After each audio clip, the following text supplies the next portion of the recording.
Hello বন্ধুরা, আজকে আমরা সপরিবারে যাচ্ছি বড় মার দর্শন করতে, মানে নৈহাটি। তো সবাই গুছিয়ে নিয়েছে, তবে বড় মার দর্শন করেছি তো ভালোভাবেই। তো একটা দুর্ঘটনা ঘটে গেছে, ভিডিও দেখতে থাকো, পরে অবশ্যই তোমাদের জানাবো। সবার আউটফিট আমি আগের বারের একটা চুড়িদার পরে নিয়েছি, এই চুড়িদারটা আমার ভীষণই পছন্দের। আর মেয়েরাও গুছিয়ে নিয়েছে, আমরা টোটাল 10 জন যাচ্ছি। চলে এসেছি বেলঘরিয়া স্টেশনে, তবে আসার সঙ্গে সঙ্গে দিকে একটা ট্রেন দাঁড়িয়ে আছে, কিন্তু আমরা উঠতে পারলাম না, কারণ আমরা 10 জন যে যাচ্ছি গ্রুপ সবাই আসেনি। বোনরা যাচ্ছে, বোনের ছেলেমেয়েরা যাচ্ছে, যাই হোক সবাই চলে আসলো। আর আমার একটু দিনে দিনে গেলে ভালো হতো, ভিউটা দেখতে পারতাম সুন্দরভাবে। নৈহাটি দেখতে দেখতে ঢুকে গেলাম, দেখছো কি ভীষণ ভিড়, মানে সবই কিন্তু ভক্তদের ভিড়, কি ভীষণ ভিড় আর কি ভীষণ শ্রদ্ধা ভক্তি থাকলে এত লোক দেখো এক জায়গায় হয়েছে।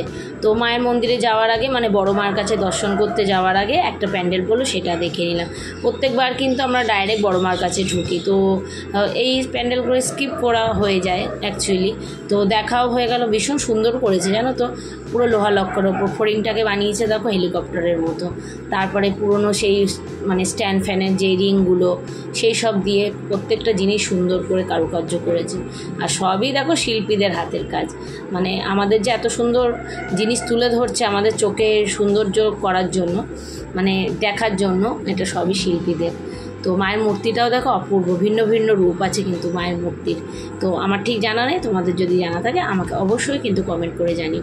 তারপর সবাই মিলে খেয়ে নিলাম একটু চায় ব্রেকটা খুব দরকার ছিল, কারণ কি বলো তো মাথাটা বড্ড ধরেছে। আর এই চাটা আমাদের ডাল্লাপে কিন্তু 10 টাকা নেয়, এখানে 7 টাকায় পেয়েছি, বেশ ভালো সুন্দর ছিল। তারপর চলে গেলাম আর একটা প্যান্ডেলে, এখানে সেলফি জোন করেছে, মানে ফটো তুলছে, আমরাও তুলেছি। তো এটা তুলে ধরেছে গ্রাম বাংলার উপরে, খুব সুন্দর করেছে প্যান্ডেলটা, মানে বিচুলি খড়, তারপর মাটির ঘর করেছে ভাড় দিয়ে, হাড়ি দিয়ে, প্রচণ্ড সুন্দর। আর ঠাকুরের মূর্তিটা তো অপূর্ব সুন্দর লাগছে। সবই বললাম না, যে শিল্পীদের হাতের কারুকার্য। তো তোমরা এবার কমেন্ট করে জানিও তোমাদের কেমন লাগলো। খালি চোখে তো দেখতে ভীষণ ভালো লাগছিলো, জানি না ক্যামেরায় কতটা তোমাদের বোঝাতে পেরেছি প্যান্ডেলটার সম্বন্ধে।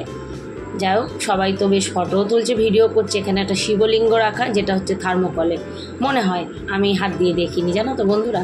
আর দেখো ঘুঁটে দিয়ে রেখেছে, কি সুন্দর না, মাটির ঘরের মধ্যে, পুরো মনে হচ্ছে একটা গ্রামের পরিবেশে ঢুকেছি। আমার তো ভীষণ ভালো লেগেছে প্যান্ডেলটা, অন্যবার আর দেখা হয় না এগুলো। তো এবার যেহেতু একটু ঘুরিয়ে ঢুকেছে, দেখাও হয়ে গেল।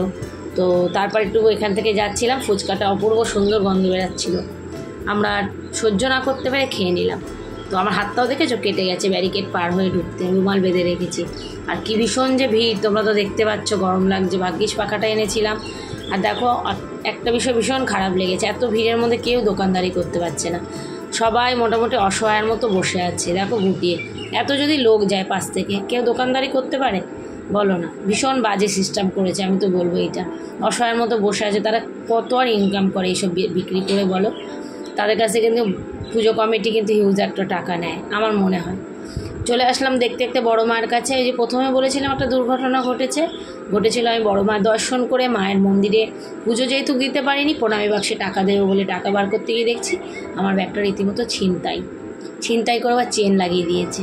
যাই হোক, ভাবলাম বড় মার কাছেই দিয়ে এসেছি, এই বলে মনটাকে সান্ত্বনা দিয়ে চলে আসলাম ডাল্লাপে। তবে চোখ কান খোলা রাখা অবশ্যই দরকার।